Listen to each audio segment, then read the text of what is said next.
ilma lana illa ma 'allamtana innaka antal azizul hakim wa tub 'alaina innaka antat tawwabur rahim. Shadaqallah wa sadaqa rasuluh.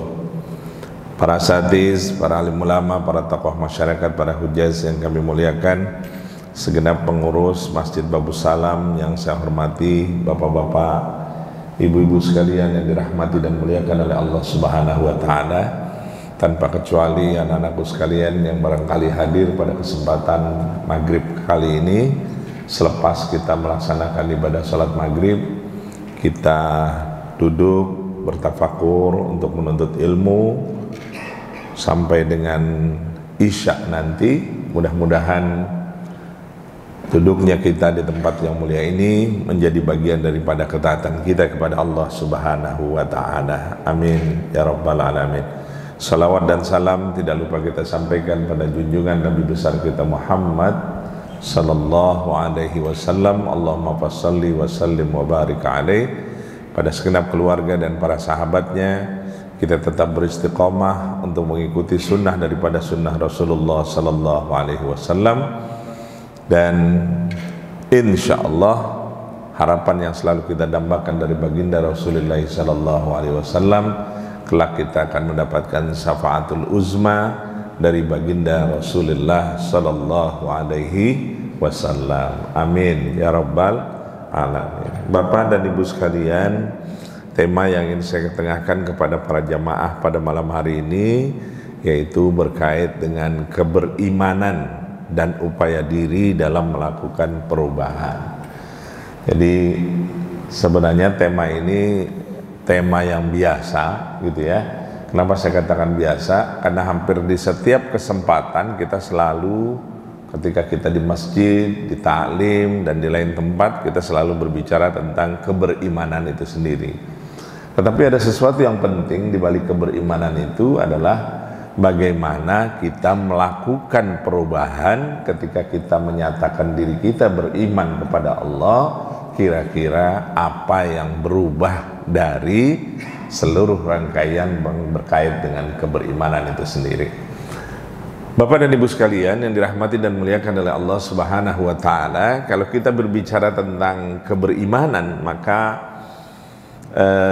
kita punya definisi yang sederhana dalam kajian syariat itu, bahwa yang namanya keberimanan adalah keyakinan yang diteguhkan di dalam hati, diikrarkan dengan lisan, dan diimplementasikan, dibuktikan dengan tindakan dan perbuatan. Kalau saya boleh tulis gitu ya, jadi kalau bicara tentang iman, keberimanan ya, al-iman, maka ada tiga dia. Yang pertama adalah iqrarun bil lisan. Iqrarun bil lisan. Yang kedua itu adalah tasdiqun bil qalbi. Tasdiqun bil qalbi. Yang ketiga af'alun bil arkan.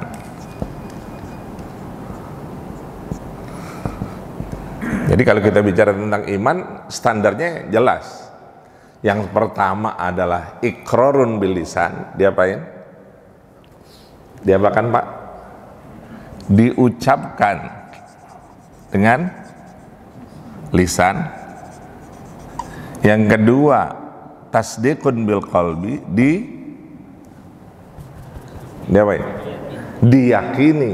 Nah, dengan diyakini hati. Kemudian yang ketiga afalun bil arkan, dibuktikan dengan amal.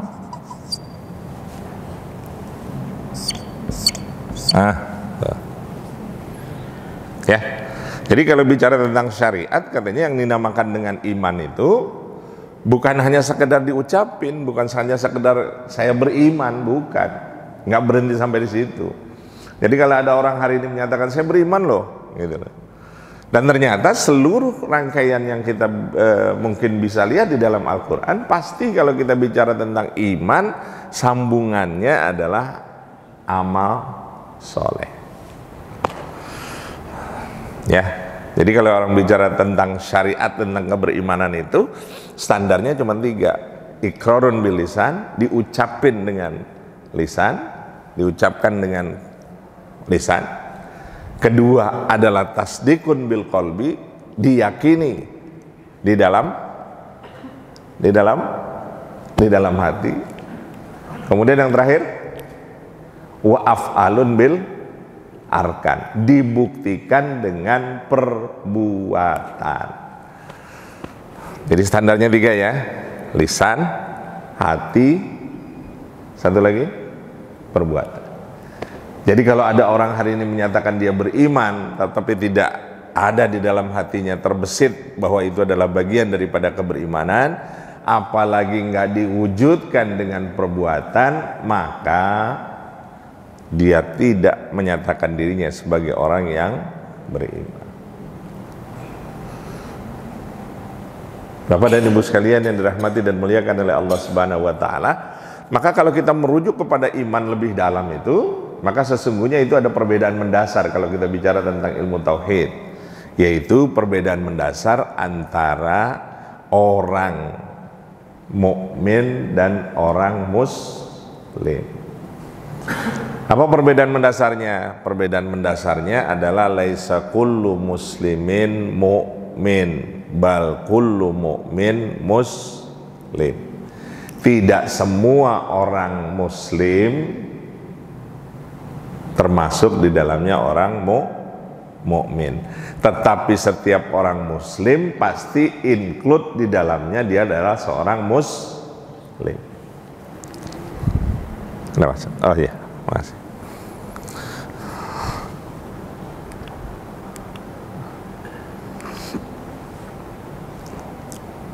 Bisa dipahami Pak ya? Jadi setiap laisa kullu muslimin, enggak setiap orang muslim itu beriman. Tapi setiap orang yang beriman pasti muslim. Bisa ya? Bisa dibedain ya? Enggak semua orang muslim itu beriman. Kenapa? Karena kalau bicara iman pasti diwujudkan yang 3 ini. Nih, harus diwujudkan dengan ini. Lisan, perbuatan, lisan, hati dengan perbuatan.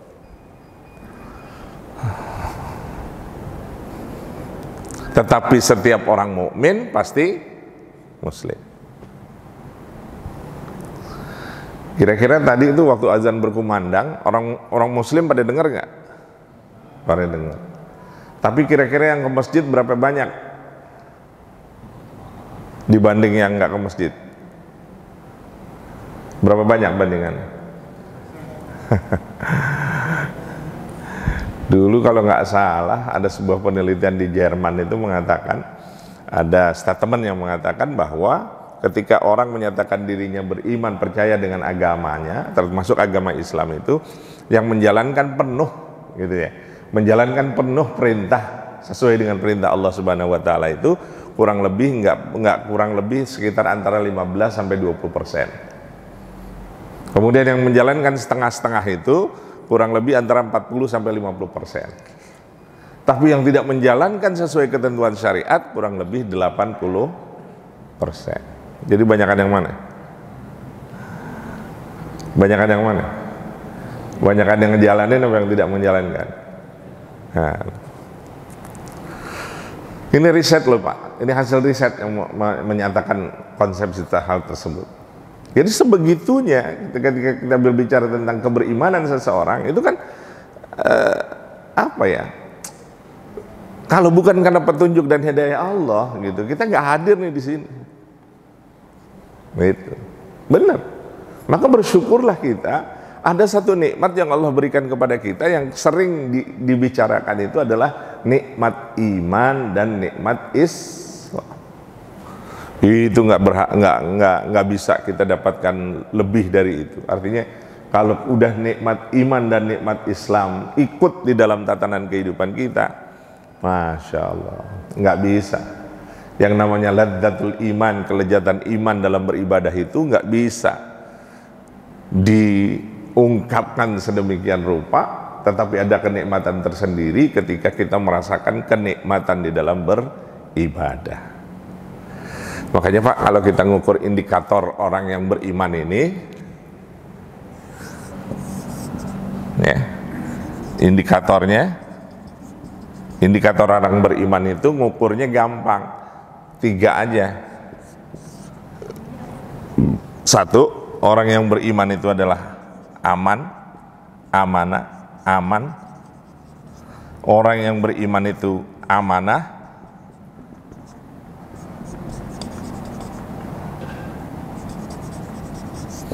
Yang ketiga, ini yang lagi dilarang nih, nggak boleh nih. Apa? Amin. Kayaknya susah dia ngelarang nih. Bawaslu juga susah ngelarangnya. Katanya kan nggak boleh berkait dengan pemilu masuk ke sekolah udah boleh, masuk ke masjid boleh apa kagak? Nggak boleh, itu susah nih kalau dilarangnya nanti. Karena seorang semua habis sembahyang pas waladhdallin. Jawabnya. Ya, standarnya 3. Amin. Amin itu apa amin? Dapat? Amin? Jujur. Itu. Jadi ngukur keberimanan itu standarnya gampang ngukurnya. 1, ukurlah kalau kita menyatakan diri kita beriman kepada Allah Subhanahu wa taala, kira-kira kita bisa aman nggak? Gitu. Maksud saya aman tuh aman buat diri sendiri, aman juga buat orang lain. Gampang nggak ngukurnya Pak kira-kira? Gampang ya? Ini kalau ada saudara kita yang hari ini sedang berupaya sedemikian rupa, gitu ya, berkait dengan kasus Rempang ini kan bicara tentang aman dan tidak aman kan? Aman atau tidak aman? Iya kan? Ini bicara aman. Jadi kira-kira bisa nggak kita mengaku diri kita orang beriman? Kira-kira kita bisa nggak memberikan rasa aman baik buat diri kita sendiri maupun buat orang lain? Itu bicara aman. Gitu. Karena banyak orang hari ini tidak mampu bisa memberikan dirinya aman buat diri kita sendiri. Maksud sederhana saya, ketika kita menyatakan diri kita aman buat diri kita sendiri, artinya kira-kira bisa nggak kita mengamankan, memberikan rasa aman untuk diri kita sendiri untuk bertakarrub kepada Allah Subhanahu wa taala. Jangan-jangan kita nggak bisa mengamankan diri kita sendiri untuk mempertanggungjawabkan seluruh amal kita kepada Allah Subhanahu wa taala. Itu yang dimaksud dengan aman, Pak. Gitu. Kira-kira kita pengen aman di sini apa pengen aman di sana nanti? Pengen aman di dunia apa pengen aman di akhirat? Pasti pengennya bilangnya dua-duanya. Pengen aman di dunia, aman di akhirat. Tapi kira-kira kita sudah membuktikan diri kita udah bisa rasa aman nggak di dunia untuk hadir aman juga di akhirat? Itu yang harus dipertanyakan. Makanya standar yang kedua adalah bagaimana ketika kita menyatakan diri kita beriman, coba kira-kira kita masuk kategori yang kedua nggak? Apa itu? Yang kedua apa? Amanah. Apa amanah? Lawan amanah apa? Lawannya amanah apa? Khianat.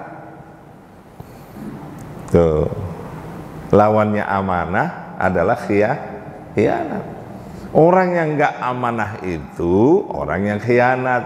Orang yang khianat itu termasuk kategori orang munafik. Kira-kira sekarang banyak apa kagak banyak? Orang yang khianat banyak apa kagak banyak?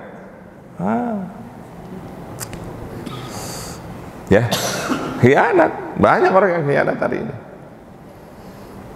Sekarang kita tanya deh kira-kira, kita hidup di dunia ini amanah bukan? Hidup ini amanah bukan? Hidup ini amanah nggak? Amanah. Kira-kira kalau kita dititipkan bahwa hidup ini adalah amanah, harusnya kita memegang amanah ini dengan baik atau kita khianat dengan amanah hidup? Harusnya kita juga bersiap-siap agar kita tidak termasuk orang yang khianat dengan hidup ini. Artinya ketika Allah memberi peluang ibadah kepada kita, maksimalkan untuk bertakarrub kepada Allah Subhanahu wa taala.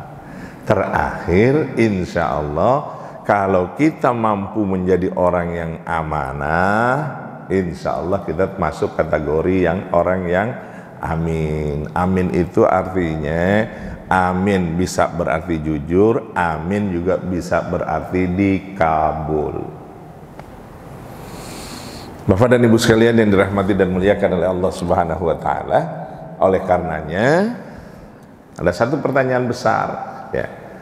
Saya mulai dari ini dulu deh. Udah selesai. Ibnu Qudamah mengutip hadis Rasulullah sallallahu alaihi wasallam. Apa yang dikatakan oleh Ibnu Qudamah? Iman ada 70 cabang lebih. Yang paling tinggi adalah syahadat.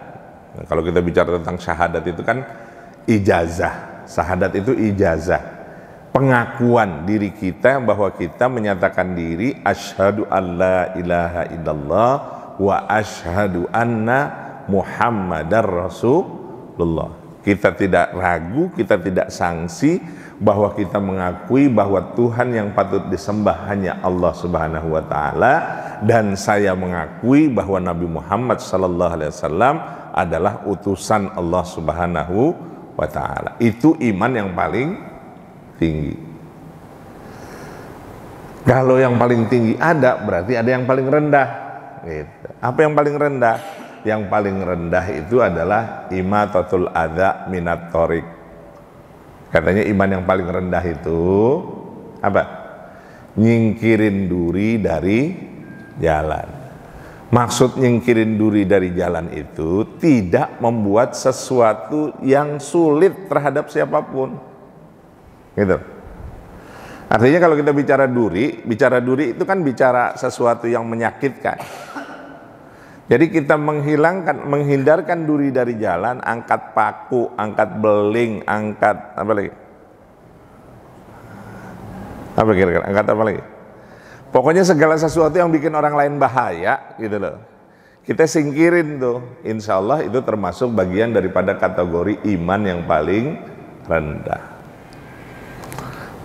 Kira-kira hari ini banyak orang yang mengangkat duri dari jalan atau bikin duri? Kita sering bikin nyulitin orang lain apa bikin gampang orang lain? Oh, hadis Nabi luar biasa loh, kata baginda Rasul, orang yang mampu bisa memberikan kebahagiaan dengan orang lain itu sudah menjadi kebaikan yang sangat luar biasa sekali. Jadi nggak usah bikin yang macam-macam, bikin bahagia orang lain aja ya, bikin bahagia orang lain saja itu sudah merupakan kebaikan dan itu bersumber pahala. Gampang nggak kira-kira kita bikin kebahagiaan sama orang lain? Gampang apa susah? Gampang sebenarnya. Termasuk di dalamnya tabassum. Kata hadis riwayat Imam Muslim itu, tabassumuka fi wajhi ahika shadaqatun. Senyummu terhadap saudaramu, orang senyum itu dibikin bahagia apa enggak? Bikin bahagia apa enggak? Bikin bahagia, Pak. Ngomong-ngomong pakai bayar apa enggak? Pakai tenaga enggak? Enggak. Dahsyat loh, luar biasa sebenarnya. Cuman senyum doang, itu kan sudah membuat kebahagiaan. Kita nggak bikin duri itu dari jalan, nggak mengganggu. Senyum.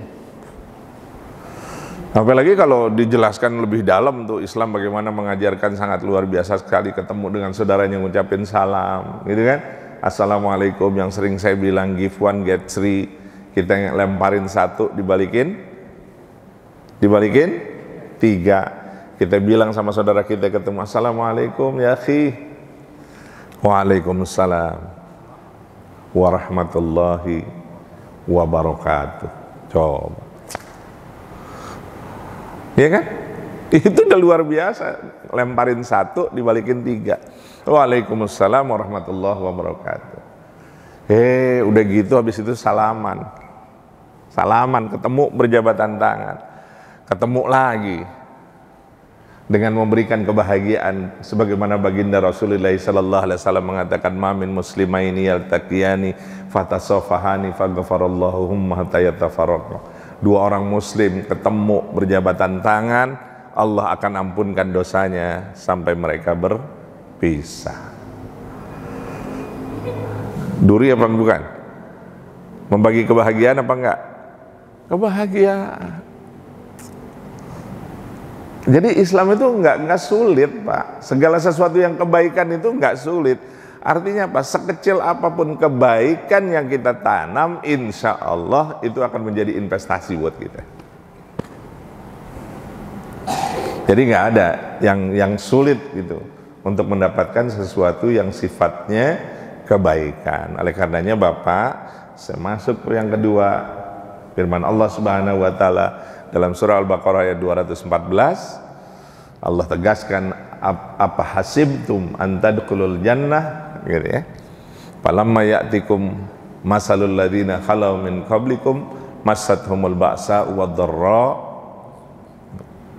wa zulzilu hatta yaqula ar-rasulu mata nasrullah ala fa inna nasrallahi qarib. Apa artinya? Di sini ditegaskan, apa kamu mengira bahwa kamu akan masuk surga padahal belum datang kepada kamu cobaan sebagaimana halnya orang-orang yang terdahulu sebelum kamu. Apa hasibtum an tadkhulul jannah, gitu. Apa kalian mengira bahwa kalian akan masuk surganya Allah Subhanahu wa taala? Ya. Hari ini kan banyak orang yang kadang-kadang sombong banget gitu. Ya. Padahal sombong itu pakaian siapa? Milik siapa sombong? Allah. Dari Asma 99 itu yang nggak boleh dipakai sama kita, dari Asmaul Husna yang 999, yang nggak boleh dipakai sama kita cuman Al-Mutakabbir, yaitu kesombongan, keangkuhan, karena itu adalah pakaian daripada Allah Subhanahu wa ta'ala. Setan itu keluar dari surga lantaran sombong. Ya, tapi ini ada orang yang hari ini belum masuk surga, sombongnya nggak ketulungan. Ada nggak orang yang belum masuk surga ngerasain juga kagak, baru cuma tahu surga itu, karena surga itu nggak bisa dibayangin, gitu. Nggak bisa diilustrasikan kayak gimana sih? Ya. Kan dijelaskan bahwa surga itu ma'ainun ra'at wala udhunun sami'at wala khatara fi qalbin basar. Surga itu nggak bisa dibayangin gitu. Sebagaimana kita mengebayangin melihat dengan mata kita. Wa udhunun sami'at, sebagaimana kita ngedengar kabar-kabarnya surga kayak gini. Wala khatara fi qalbin basar. Apa yang kita gambarin sama di hati kita itu nggak mungkin sama dengan surganya dari Allah Subhanahu wa taala nanti, gitu. Ya, jadi kalau hari ini, kalau dulu tuh setan itu keluar dari surganya Allah Subhanahu wa taala lantaran sombong, ini ada orang yang hari ini gitu loh, masuk surga juga belum, tapi sombongnya kebangetan, gitu. Ya, bahkan ada yang mengatakan nggak boleh nih surga, ini surga sudah dikapling-kapling, nggak bisa, kita nggak tahu. Kalau bukan karena ridho Allah, gitu, kuncinya cuma satu, Allah ridho kita masuk surganya, insya Allah kita selamat, itu aja. Dan itu yang perlu kita cari. Bapak dan Ibu sekalian yang dirahmati dan muliakan oleh Allah Subhanahu wa taala, maka dilanjut di sini katanya, mereka ditimpa oleh malapetaka, kesengsaraan, serta diguncangkan dengan berbagai macam cobaan. Jadi orang dulu tuh sama. Ya. Keberimanan itu pasti diuji oleh Allah Subhanahu wa taala, dan diujinya oleh Allah Subhanahu wa taala untuk ngapain? Untuk naik tingkat, naik derajat. Kebayang nggak dengan bagaimana Bilal bin Rabah, ya, dengan siksaan yang sangat-sangat luar biasa sekali, iya kan? Sampai dia ditindih oleh batu besar, gitu. Perkataan dia cuma satu, Allah, Allah, Allah. Kita hari ini dapat apanya? Dapat panasnya yang luar biasa. Dapat kan? Teriknya matahari luar biasa kan hari ini? Ya, tapi Bilal bin Rabah saat itu sangat luar biasa sekali, dia mendapatkan siksaan yang sangat luar biasa sekali untuk mempertahankan keberimanannya kepada Allah Subhanahu wa ta'ala, ditimpa dengan berbagai macam cobaan, ujian gitu. Sehingga mereka mengatakan, kapan sih kira-kira pertolongan Allah itu datang? Sampai ditegaskan, ala fa inna nasrallahi qarib. Insya Allah kalau kita terus menggandeng, merapat kepada Allah Subhanahu wa ta'ala, insya Allah pertolongan Allah makin dekat. Makanya Bapak di sini dikatakan pertanyaan argumentatif dengan ajakan berpikir dan bersifat untuk mendapatkan surga, namun tetap ada cobaan, malapetaka dan kesengsaraan. Artinya apa? Kalau kita ingin mendapatkan surganya Allah Subhanahu wa ta'ala, di situ banyak cobaan, di situ banyak rintangan, di situ banyak malapetaka.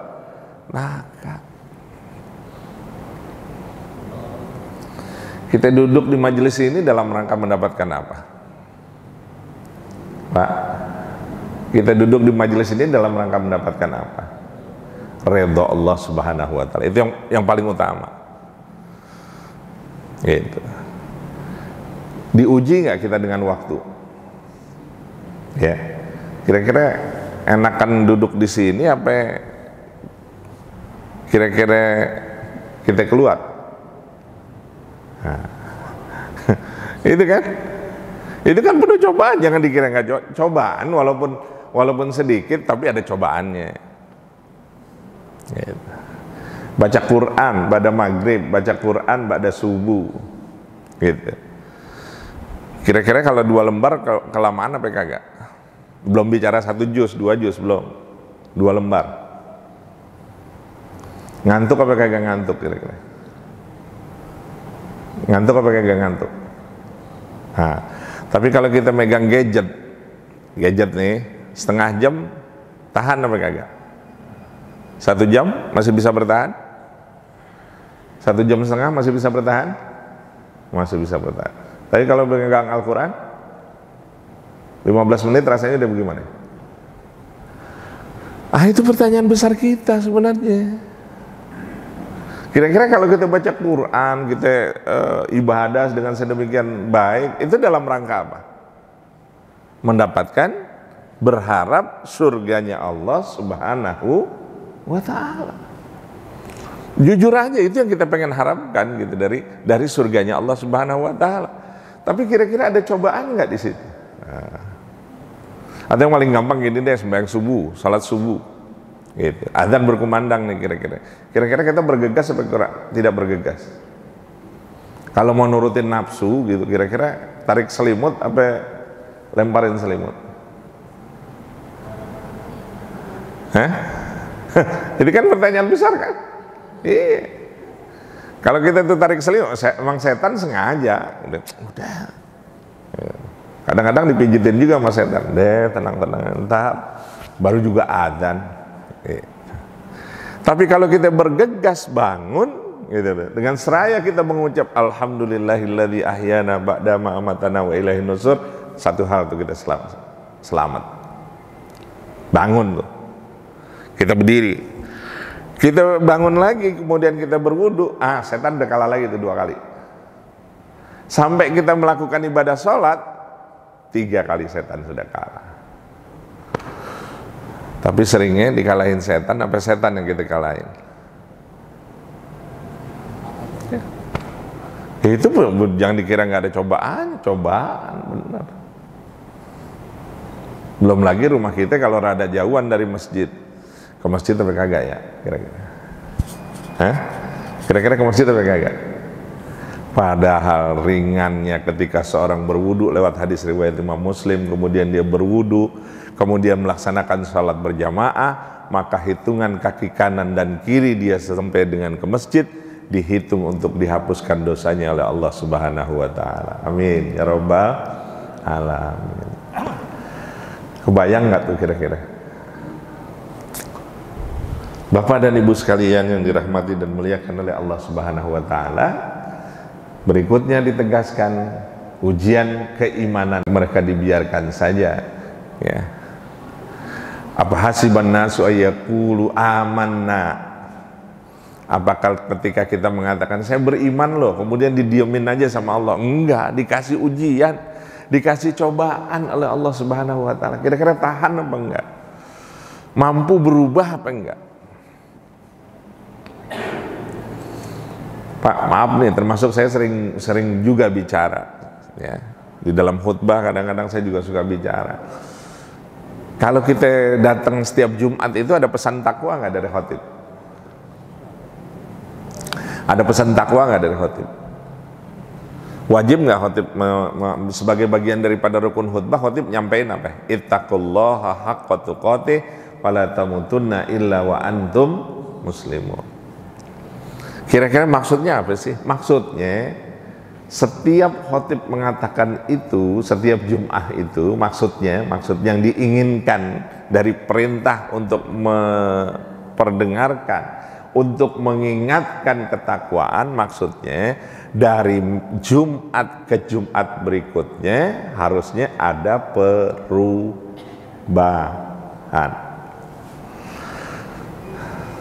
Gitu ya Pak? Jadi maksudnya tuh dari Jumat ke Jumat, dari Jumat yang hari ini nih Jumat nih sampai Jumat nantinya harusnya ada yang berubah apa nggak berubah? Harusnya ada yang berubah apa nggak berubah? Harusnya ada yang berubah. Kira-kira makin meningkat atau makin menurun? Harusnya meningkat atau menurun? Atau biasa-biasa saja? Harusnya meningkat.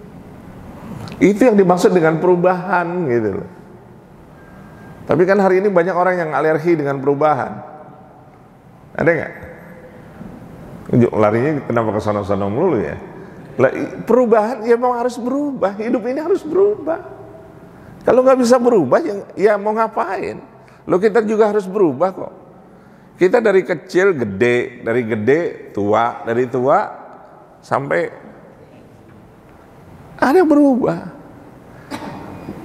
Coba bercermin, ada yang berubah nggak di wajah kita? Ada yang berubah nggak ketika kita bercermin? Nah, waktu bercermin itu kan kita doa sama Allah, Allahumma hasan takhalki, Allahumma ahsan takhalki, fahasin khuluki.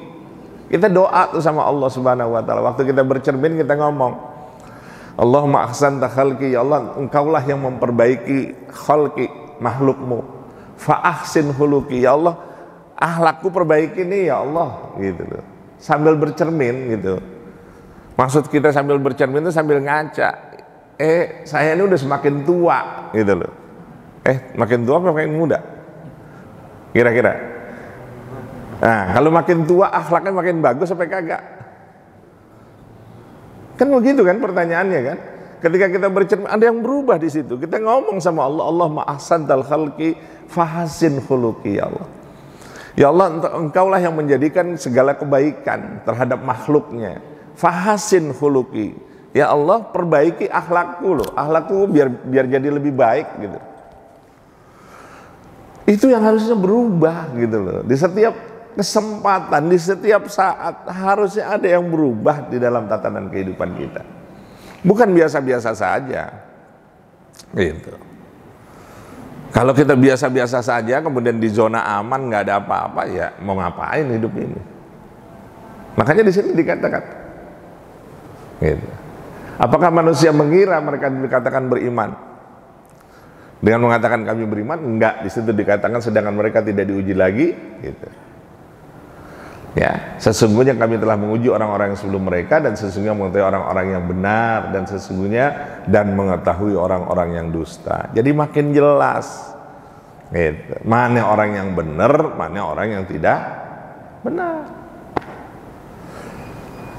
Artinya apa? Mbok ya ayo kita ngaca, berkaca diri, kira-kira kita termasuk orang yang benar-benar di jalan Allah atau orang yang mendustakan amanah yang dititipkan oleh Allah Subhanahu wa taala.